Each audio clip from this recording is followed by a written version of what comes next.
All right. Hey, who's ever out there and whoever is watching, welcome to Motivated Minds Psychoeducational Sundays. Whatever that means. That's kind of crazy. Well, welcome again. My first live stream was last week where I interviewed this really interesting guy. And I'm following that up with something that I think is going to be super, super helpful for you. My name is Carlos Martinez. I am a licensed clinician here in the city of Pasadena, which is in the suburbs of Los Angeles. I've lived here my whole life, and I've been in private practice for several years, working with couples, individuals, anywhere from addictions, depression, mostly crisis kind of stuff. And so what I'm going to talk with you about today is something I would give maybe an individual or a couple in crisis. But we can use it. Anybody can use it. You don't have to be in crisis in order to work some really healthy principles that could be really helpful. So I want to put this out there even before I start, because there is going to be some hiccups, I'm pretty sure, because I'm not a pro at this. And so bear with me, if there's some missteps along the way, but I've prepared something that, again, I think is going to be super, super helpful.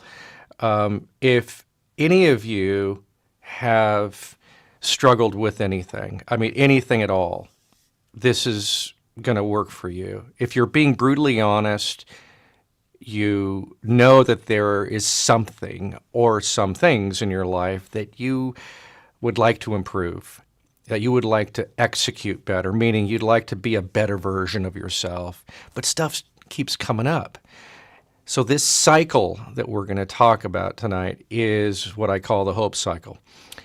I am involved with a handful of different groups on YouTube, some content creators, some therapy groups, and it's the same stuff that we're all talking about. If you're an aspiring athlete, a content creator, whatever it is, there are things that are going to want to get in the way of you being the best that you can be in what it is that you do, okay?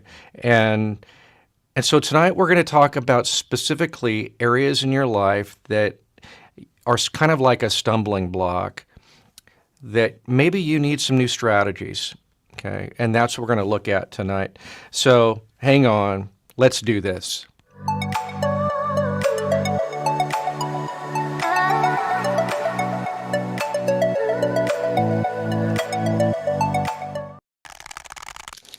So what are we going to start with? We're going to start with risk.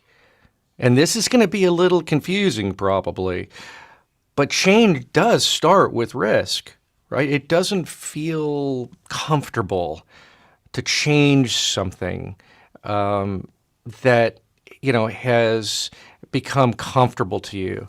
It can feel risky to let go of something that feels intuitive.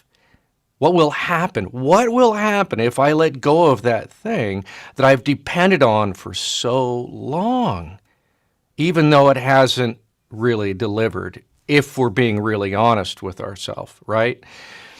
So it can feel risky to let go of that thing because I've done it over and over and over again, right? This is what we're going to start with. It's a little weird to think of it as risky, but it can feel that way. If you think about it, you might have tried to let something go in your life, maybe for a day. It didn't feel comfortable, probably. It felt maybe a little risky because you weren't in control. That's some of what we're talking about here. So it starts with risk. That is what we're going to start with. I also want to just say to a couple of guys here,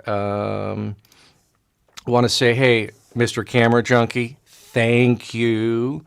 Thank you. I bow to your highness. Thank you so much. You are the man.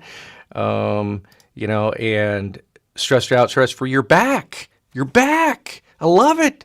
You were here last week with Peter Gregg. You're here.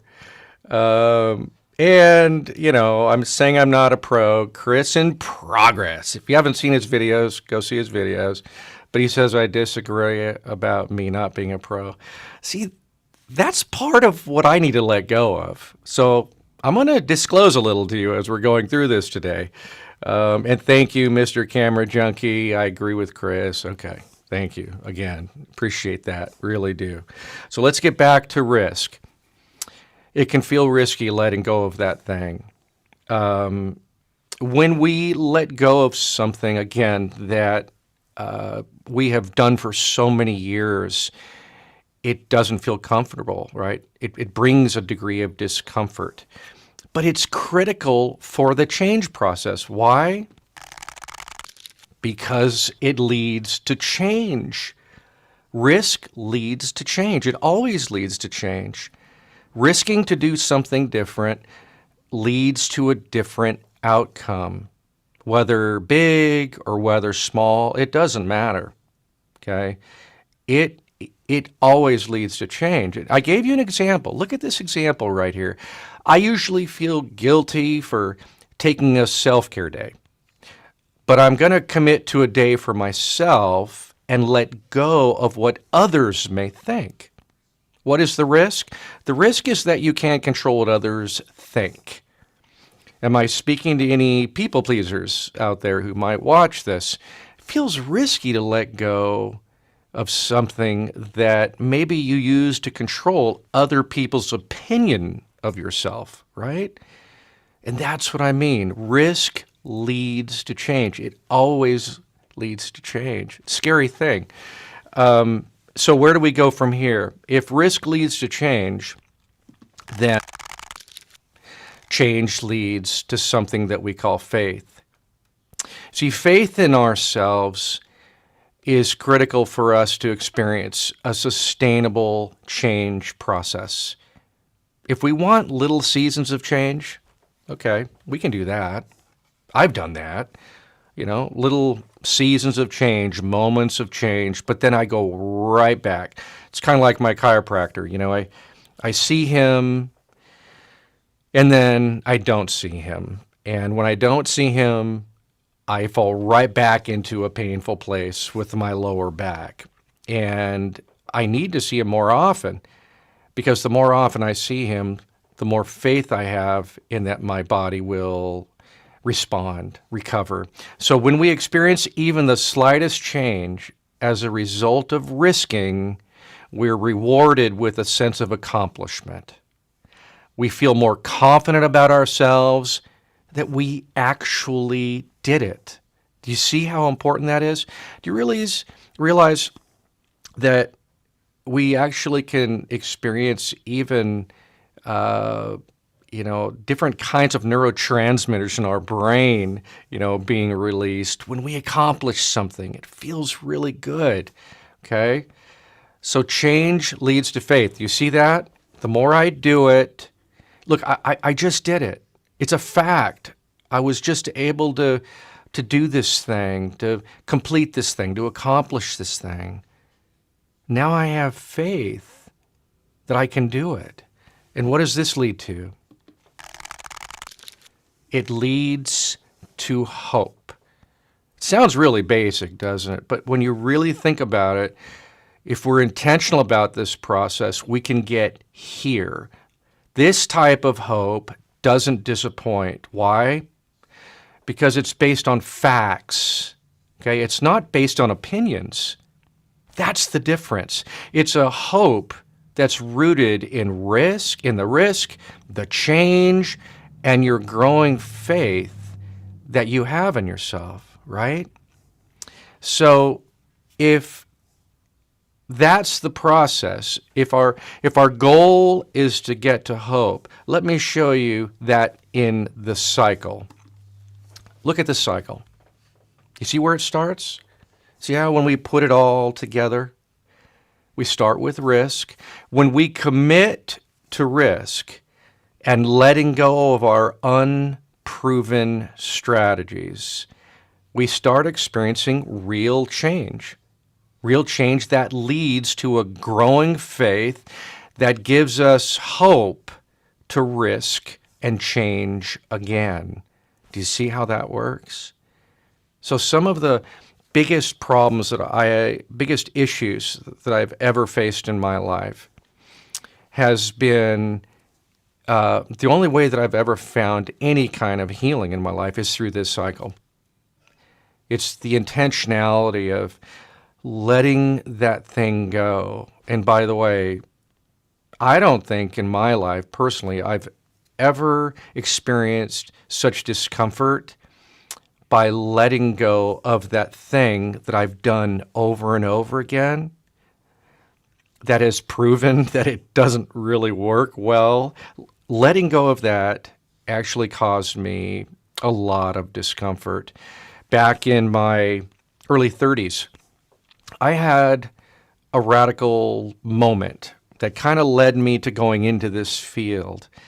And that season, I pressed into this cycle like I have never done before, with areas of my life that I needed to let go if I was going to experience the change that I really wanted.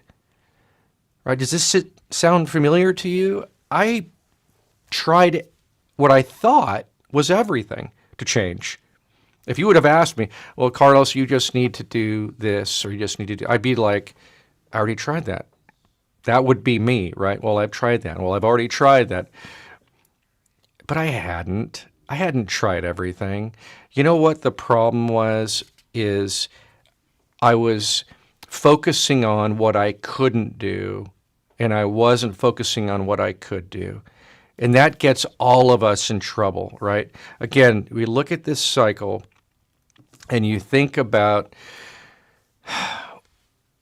letting go.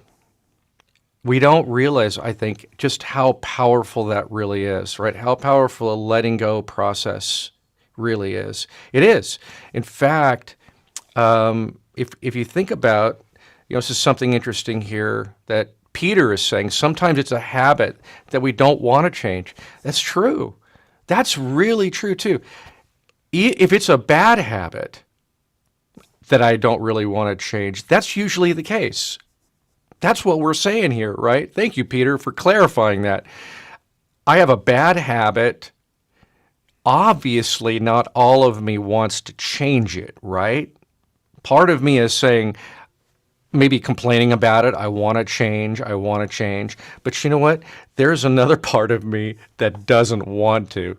There's a part of me that wants to hang on because there's something that gives to me. It provides something for me. Here's kind of what I call it. It's almost like a dark reward that I call it. A bad habit. It gives me something, obviously, because I wouldn't keep doing it if it didn't give me something. But you know what that really is? Honestly, for me, it's a false sense of control. That's what it is. And that's why things don't change. It's only when I let go of that control over that thing. For instance, there are a lot of people who are really struggling with people pleasing, like I said, with other people's opinion of them. And they'll do everything. They'll cross every boundary. They'll do anything in order to get that validation, right? And when they start to let the behaviors go that they've played out for so long, this mask they have worn for so many years around certain people, maybe not around everyone, but around certain people that they seek that validation from, that feels really scary. Can you identify with that a little bit? It feels really vulnerable. But to let that go can be radically liberating, right? It is the starting point for healing that people-pleasing wound. That's what we're really after. So what do you think? I mean, I wonder, by the time we're done with this, there's going to be a little bit of homework, and I'm going to ask you to consider something in your life that is kind of holding you back from being the best version of yourself. What is that? And in fact, mine is right here. I'm playing it out right in front of you. Why am I doing this live stream every Sunday night that I've committed to for the next several weeks? It's because I have an insecurity about me that is being exercised in these live streams. I'm in this community that has encouraged me to get out of my head, to not take myself so seriously, right? Just to have fun doing this. And I thought, well, what better way can I have fun than to give away what I have learned and continue to learn. That's what I actually meant to say, because I'm still learning. I'm never going to stop learning. Be careful if you hear anybody say, I've learned. That's probably not the safest person. You probably want to run. So, because we're all learning and we're going to keep learning, right, forever. So what do you think? I want to go back to this just real quick. I want you to see this before I start writing out some stuff. When we commit to risk and letting go of our unproven strategies, we start experiencing real change. And that real change leads to a growing faith that gives us hope. Hope for what? To do it again, to risk and change again, right? Think about that a little bit more. I want you to think about this.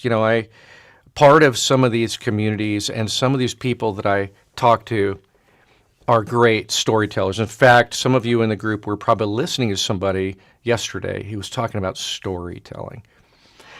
And I was listening to him talk about the importance of storytelling. I thought, you know what? You know what I do for a living in my practice? I actually help people connect with their stories. And I don't know if any of you know a recovering addict or alcoholic or somebody who attends a 12-step group. They are miracles because of what they've done in their brains, right? They've done some incredible changing in their brain chemistry. But one of the things that you'll hear from them is their commitment to these incredible principles that all of us could really gain a lot from. And one of those things is telling your story. In fact, they work a long time to create a coherent story. So by the time they get up and they share their personal testimony, it's coherent. It starts from the very beginning of their life and it goes all the way to the present day. And that's not easy. You know why? Because they have to get in touch with some of the really painful things that are a part of their story. But those things are a part of what shapes us and makes us right into who we are. So I want to go here real quick. Let me show you guys let me take that off. That's for my last client that you don't need to see. That's confidential, okay? When we look at behavioral change, again, keep in mind something that you really want to change. This is what we usually do. We usually start with changed thinking, okay? Actually, it starts with changed feelings. That's usually what we try to do. I'm gonna, when I feel more motivated, which is in my thumbnail, then I'm gonna do it. I just don't feel it right now. But I know I might feel it tomorrow. I know if I do the right things, I just might feel more motivated to do that thing, okay? Thing about changed feelings, then we wait on, hopefully, we wait on changed thinking. Forgive my writing. I don't have the cleanest, hopefully you can read that. But changed feelings, we think, leads to changed thinking, right? You see it? We're waiting for feelings and we're waiting for thinking. I want to think more positively. If I would just think more positively, I would be able to get that thing done. And then, you know what we do? We think then we'll experience changed behavior. Does this make sense? That's how we try to do it. That's how we try to do it. The vast majority of us, I hate to say that this is kind of a hard reality, but the vast majority of us are never going to experience the radical change that we actually want to. And that's simply because of this right here. Because we rely so much on feelings, we rely so much on thinking to behave differently. Okay? Does that make sense, you guys? It's this is me. Just to disclose, I did this for the first 30 years of my life. My 20s were disastrous, just disastrous. And the reason why was because I was relying on feelings, on thinking to change my behavior. Now, let me be really clear, okay? I want to be really clear. We're not talking about a small, irritating, annoying behavior here. We're talking about a behavior that keeps coming up over and over and over, that is creating issues in your life. It's hindering you from being that better version, okay?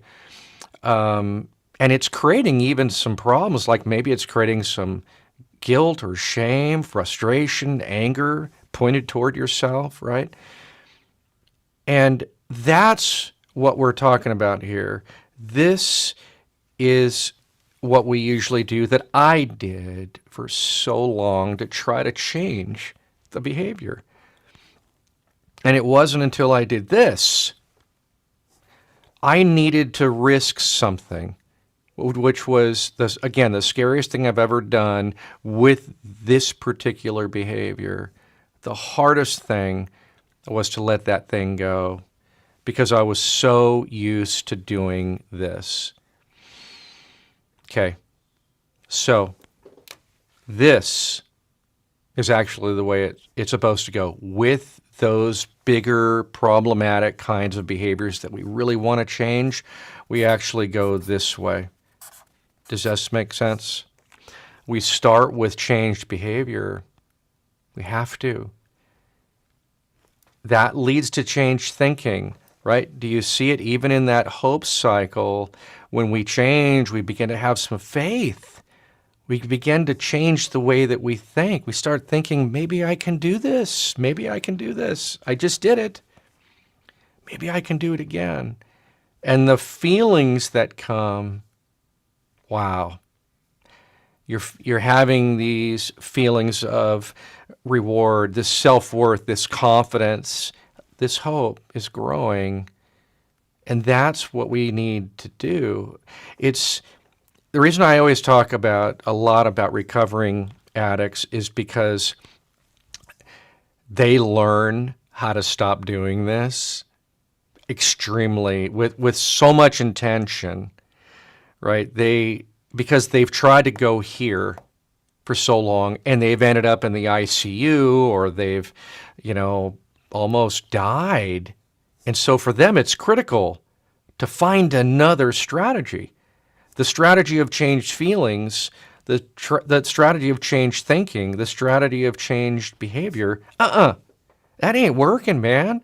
No way. Not if you're being brutally honest with yourself. How has this worked for you over the years? And if we're not ready to answer that question, then we are in what I call denial, right? And so Mr. Camera Junkie says, yes, change behavior first. Please, right? Oh, look, there's no judgment in this room, right? Zero judgment. But I'll tell you, when I look back, it's hard for me not to judge myself because there were so many years of trying and trying to do this. And honestly, I missed out on a lot. I really did. I'm still paying the price for some of that craziness back there, as probably some of us are in this room. But there's been so much healing and wholeness because of this risking.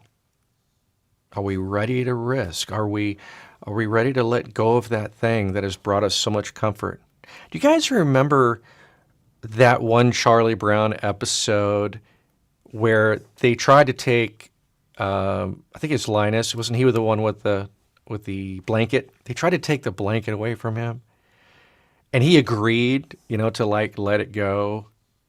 And it was so painful for him. And of course, he couldn't live without it. It's kind of like that, right? Our blanket. What are we depending on? Okay, look again at the hope up here. I want you to look at that hope one more time. This is the hope we're after, you. All right? This is the ultimate kind of hope that keeps us in that cycle of change. It's a hope that doesn't rely and depend on outcome. Did you hear what I just said? Let me say it once more. This hope, the reason why it works is because it doesn't rely or depend on outcome. You might say, well, that's insane, Carlos. Isn't that what the goal is to change? Isn't that we want to see the outcome? Outcome is just, it's organic. It comes out of surrender. It comes out of risking. And the reason why this hope is so powerful is because it doesn't rely on outcome. I forget this movie, a long time ago, years ago, where this young man was being mentored by this older guy. And this older guy was trying to teach this young man how to be present. This young man wanted to be the best athlete he could be, but he was falling short. And he didn't understand why. And the mentor said, it's because you are too fearful about the future and you live in too much regret of the past. You're not present. And so he promised to help this young man learn how to be more present, because if he was more present, he would be a better athlete. And so near the end of this film, this young man was so frustrated, and he said, I'm so tired of you putting me through these different kind of basically obstacle courses to learn how to be present. Can you just teach me? Can you just tell me how to do it? And the guy said, you know what? I think you're ready. Meet me tomorrow at the bottom of the mountain. We're going to go for a hike. So they go for the hike. They meet up that morning. They go for the hike. They get to the top of this hill. And this young man was itching the whole time to get to the top of that mountain because he wanted that golden nugget so he could change. He could radically change. They get to the top, and he's eager to hear from his master, his mentor. And so he says, okay, I'm here. What is it? Tell me. I've been waiting for this. And his mentor says, oh yeah. Wait a minute.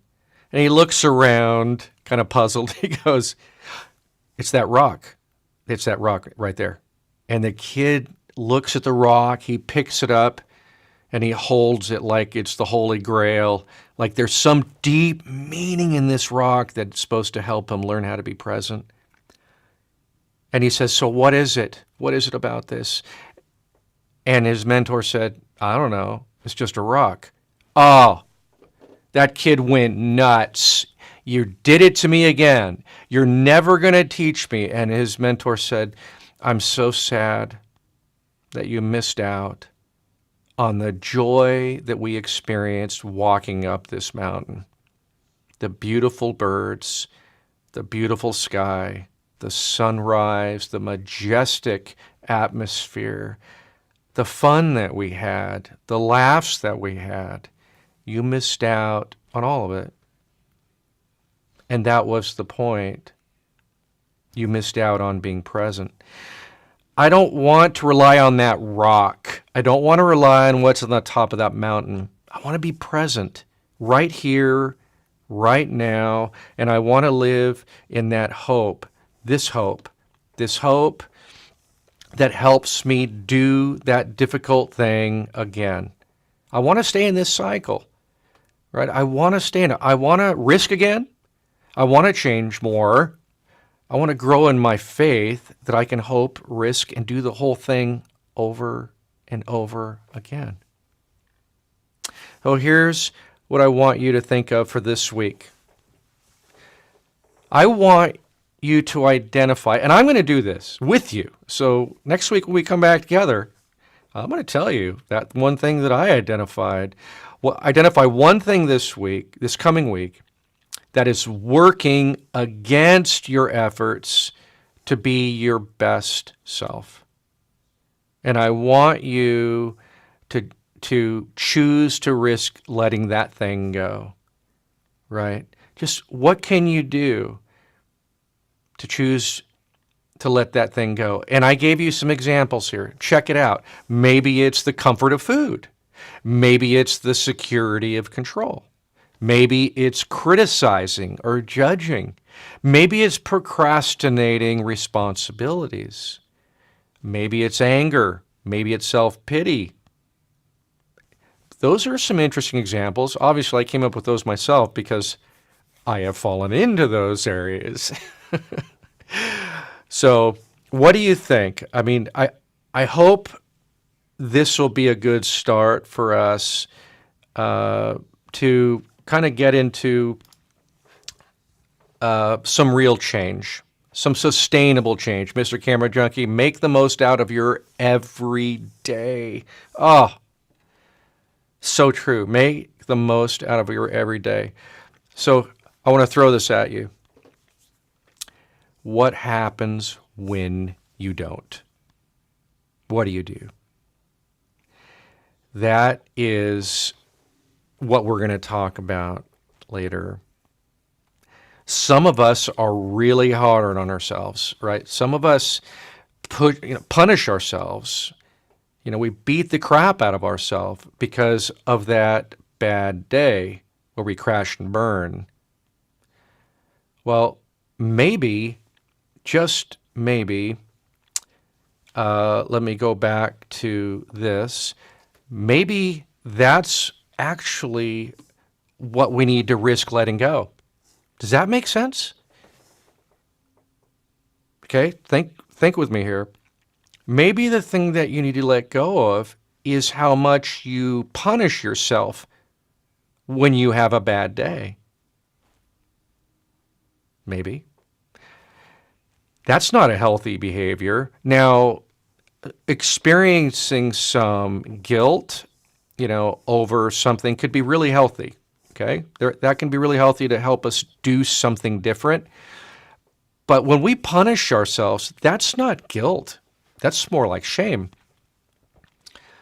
right? It reinforces some really negative thoughts about ourselves. And for some of us, it even reinforces a negative kind of narrative, right? This narrative that I'm not good enough, this narrative that, there's nothing else I can do to change this thing.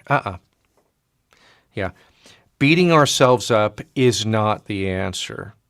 Let me go back a little bit to some people who might struggle with depression, for instance, okay? Depression is really crazy. There's a lot of crazy stuff going on in our heads. And by the way, I shouldn't use that word crazy because for those of you and myself who have experienced depression, we weren't crazy. There were just a lot of things going on in our minds it was creating a lot of confusion and desperation. But to come out of that depression, we really do need to start to identify new strategies. Okay, and just what I said up here, I think it was up here. Let me see. It's what feels risky It feels risky again because there's that thing that we do that feels so intuitive, that thing that I've depended on for so long, even though it hasn't really delivered. It's really hard when we're in that depression to identify that. All we know is the left column. And the left column says everything I can't do. And that's what we tend to focus on. That's partly why we fall into really deep depressive kind of thinking. There is no other option. I even acknowledge that right column, which says these are things I can do. Does that sound familiar? Anybody familiar with the Serenity Prayer? Because that's part of it. Okay, so just to sum up, okay, we're gonna do probably about 20 minutes because this is a lot of heady information. I don't want to go too long. And next week we're going to follow up. So this is first. What are you going to risk today? That's going to lead to change. That's going to lead to a growing faith. That is going to lead to a hope that doesn't disappoint, that keeps you in the cycle, right? Again, this is our goal right here. Whatever it is that you can stick in there, I think mine's probably going to be self-care, to be honest with you. Self-care is something I didn't grow up with. It wasn't modeled for me. It wasn't, nobody really taught me how to take care of myself. My, needs, a lot of needs weren't met. And so what happens when a lot of those needs aren't met as children? You want to know what we do? We grow up really fast. And that's what I did. I grew up really fast, missed out a lot of my childhood, things I should have been doing when I was 7 years old, I wasn't doing. And that's because I had to grow up so fast because of issues in the family. And so years later, I needed to learn how to start reclaiming that joy that I missed out on. And this is part of that, by the way. So here's something interesting from Peter. Says, the present is the only thing we have tangibly. So true. The future and the past, they really don't exist. Yet we find more value in those than we find value in what's real in the present. Is that so true? That's like fixation. I'm going to put that up real quick one more time. It's, let me get rid of this so we can see all that. There we go. This is what we can get stuck on. We can get stuck on the past, and we can get stuck on the future. Regret or shame of the past, or pain of the past, even pain of loss. Not only trauma or dysfunction, but even loss, of a loved one or a pet or something. And sometimes we can get stuck there. I like to tell people who are grieving, how can you care for the memory of that person? How can you care for their memory? What does that look like? And I think actually I was part of somebody's live stream last week. Peter, it may have been yours actually, where we were talking about it, getting it out there, grieving and caring for the memory of somebody who's so important to us is about talking about it, and sharing their story and how amazing they were, and even in some ways how irritating they were, right? So I'll never forget, years ago I was asked to give a talk at a funeral for somebody that I knew. And I had cleared this with the wife before I even said it, the widow. I said, would you be okay if I shared like a lot of who he was instead of what we typically do? And that is just share all this great stuff about a person, which I don't want anybody to do at my funeral. I'm hoping somebody shares all of it, really, because I want people to know who I really was. And so she was so sweet. And she's like, no, I want you to share that stuff because I trust you and I trust you'll be appropriate. And so when I shared, I started off with sharing about some incredible stuff about this man that was absolutely true. And then I went, he was also a real jerk. Let me tell you why. And it was done. I mean, it was appropriate. I didn't, that was kind of funny. But I'm like, he was also a difficult person. And if he was here, he would have wanted me to tell you how difficult of a person he was sometimes. And he had grown so much and he had changed so much. And also, he could be difficult sometimes. Do you hear that word I just used? And also, let me go back really quick. I want you to remember this word or these two words, and also. Okay? Get this out of your mouth. See this word? But get it out of here. Get out of here. This really doesn't work, right? You know what that does. You know what it does? It doesn't allow us to hold both truths at the same time. And that's wholeness, holding both the regret of the past, the fear of the future, the sadness of the past, the fear of the future. If we're going to be present, check this out. If we're going to be present, we're going to acknowledge both of those things, but we're not going to make them our focus. Do you see? That's really the key of being fully present, is acknowledging the pain of my past and acknowledging my fear of the future and focusing on the present. The problem we get into usually is we focus on the past or we focus on the future, and we can't barely acknowledge where we're at right now, right? That's really key. Think of driving a car, and that car has a huge rear view mirror, like way too big. It's abnormally large. It's not supposed to be that large. It's so big that you can't see out of the front windshield. But what can you see really clearly? What can you see? That. You're looking in the rearview mirror, and that stuff behind you is massive, and it's scary, and it's getting in the way of what? It's getting in the way of what I need to do right now. And I'm crashing and burning, I can't see, and I'm running into people or running people over. What's important is that we are driving with a healthy rear view mirror, because if we don't even have a rear view mirror, what's going to happen?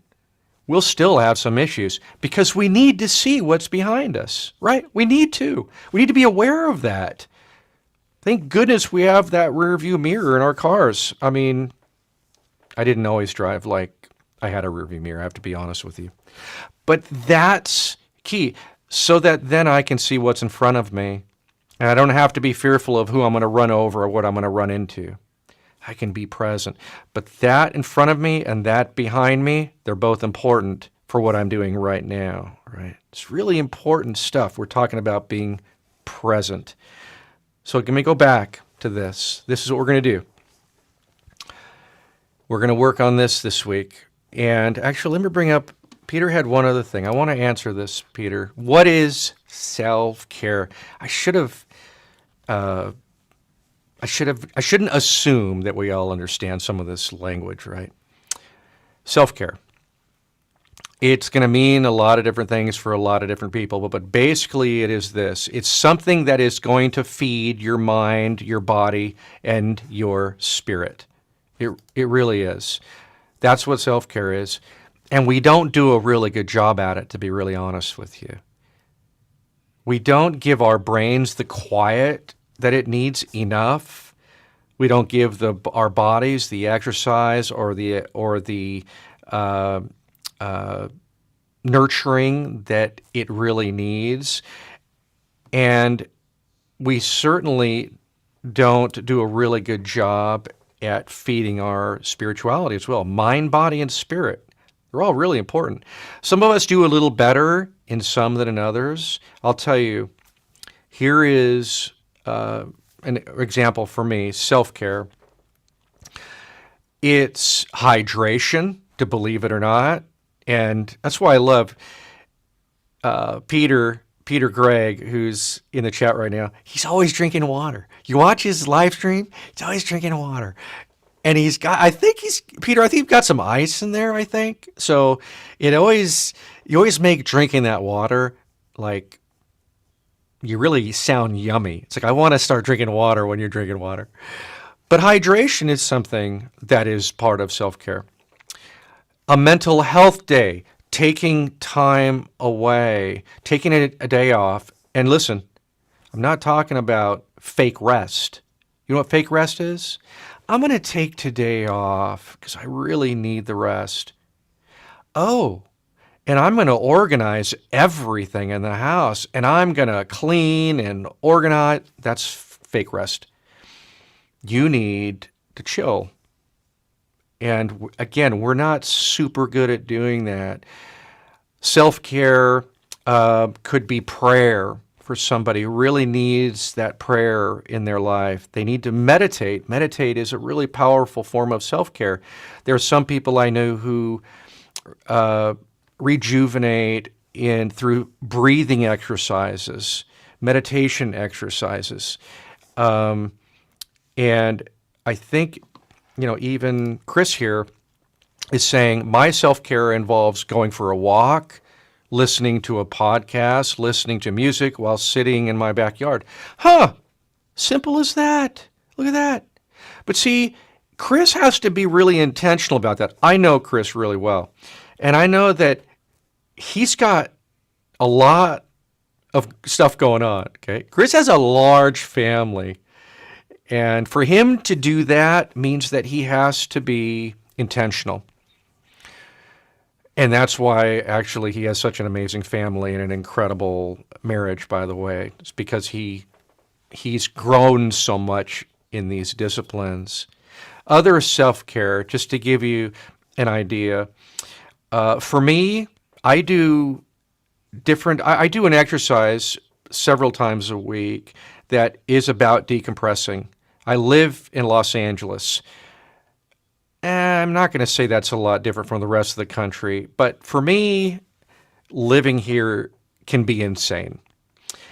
And so I need to be more hyper-vigilant around my mental health, really.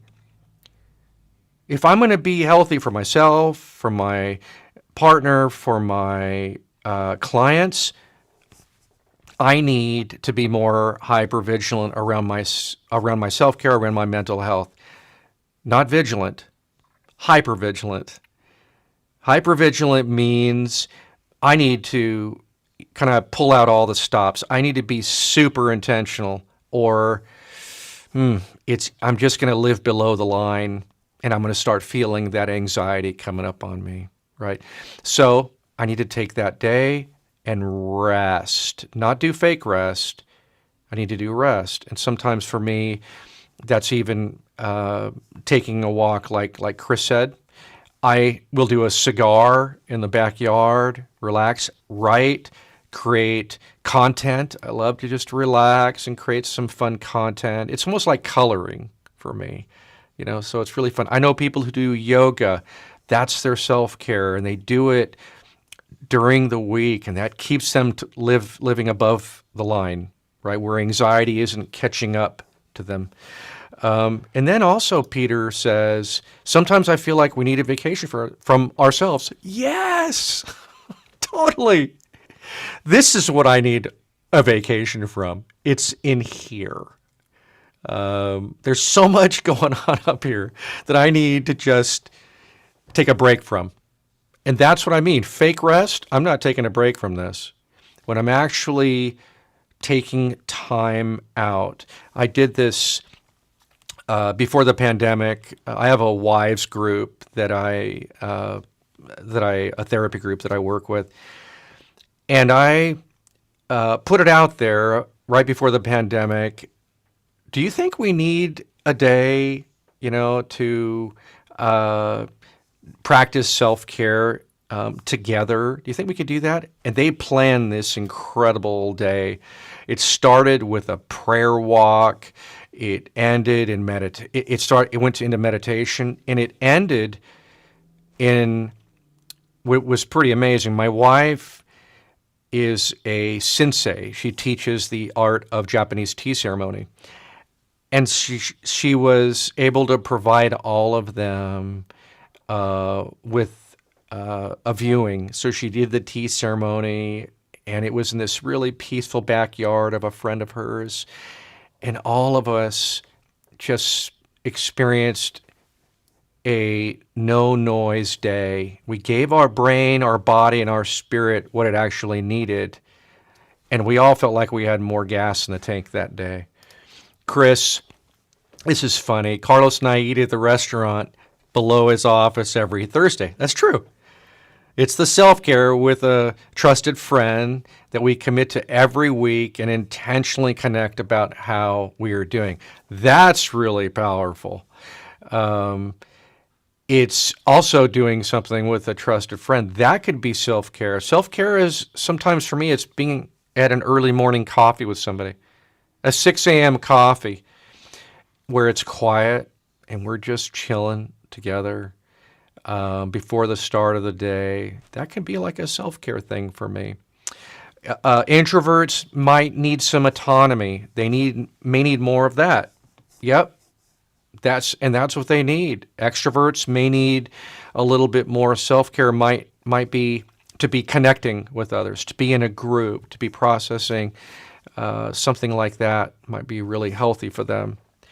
We can make a list, which we're also going to do at some point. We're going to get into self-care, and we're going to dive into kind of what's keeping us from what are the things that are getting in the way. And then we're going to identify all the different strategies that we can do to move into self-care. Like, how can we do that better? It's a little bit of what we're talking about here. Okay, to finish this up, remember, you're loving and honoring and respecting yourself when you're doing this. That's what we're doing. Let me just say, I can't emphasize how important this cycle is to the change process. Let's stop relying on our feelings and our thinking alone to create the changed behavior that we're so desperate for. And this is what we're going to do. All right? Is that okay? By the way, I want to throw that out there because there are some guys on our stream. A lot of guys on our stream are creators. How does my mic sound, and where do you think it is? And what do you think I'm using? What kind of mic do you think I'm using? I'm just curious. Let me know what you think. I know there's a delay about 25 seconds here, but I want to get some of your feedback because some of these people in the group are total techies, right? And I've learned a lot from them. Learned to do this, right? And so before I get some of that, we're gonna start finishing up here. Think about it, you guys, in this next week. Maybe you do what Chris just said. Maybe it's going to take connecting with a supportive person in order to let go of that thing. Maybe it's a person that you've told before and you've shared over and over and again with about how much you want to change that thing, but you haven't. And if that person hopefully, is, I don't know, if they're a safe person, then maybe you can go to them and say, hey, could you kind of hold me accountable for this thing? Because I'm getting serious about committing to this change process. I'm done with the seasons of change, and I'm going to commit to sustainable change. Sustainable change. That's what we're in this for, right? Is sustainable change. So, Peter, everything is spot on, video, audio, intent. Well, come on. Peter knows how to make my head big. I don't know if you know that, Peter, but you have a gift of making other people's, heads really big. I just want you to know that. Thanks you for that affirmation. And Mr. Camera Junkie, sound is good. I know your mic is overhead. Guess what? It's not. Do you see? Let me show you. I don't know if you can see this or not. Let me see if you can. I think you can. Okay. Sennheiser. There's my SM7B, not using it. There's my Octava, not using it, as you can see. This is my wireless Sennheiser. And it's, as you can see, it's right below my hat. What? Listen. Hear it? That's where it is. A lot of cool things we can do with lav mics, right? And I hope it sounds okay. I'm just trying it tonight. This is a trick that, I learned from somebody in the industry. I could have put it in here. I could have put it right here with some moleskin tape that I have, or I could put it right there. And that's what I did. So thank you, content creators, for teaching me, giving me a lot of these tools to be able to do this. So thank you, guys. So right before we leave, I just want to say thank you. Thank you for being on this. We're at 26 minutes. I'm going to finish this up. I appreciate you just being here, listening to this. Most of all, it's because I'm really hoping that we can experience some change together in areas in our life that have been obstacles, maybe not even giant ones, but even little ones, irritating, agitating, annoying. I just want to be different in this area. I just want to change this thing. But we can, right? We can, because a lot of people have proven this cycle is a reality, okay? We have. I want you to think about this.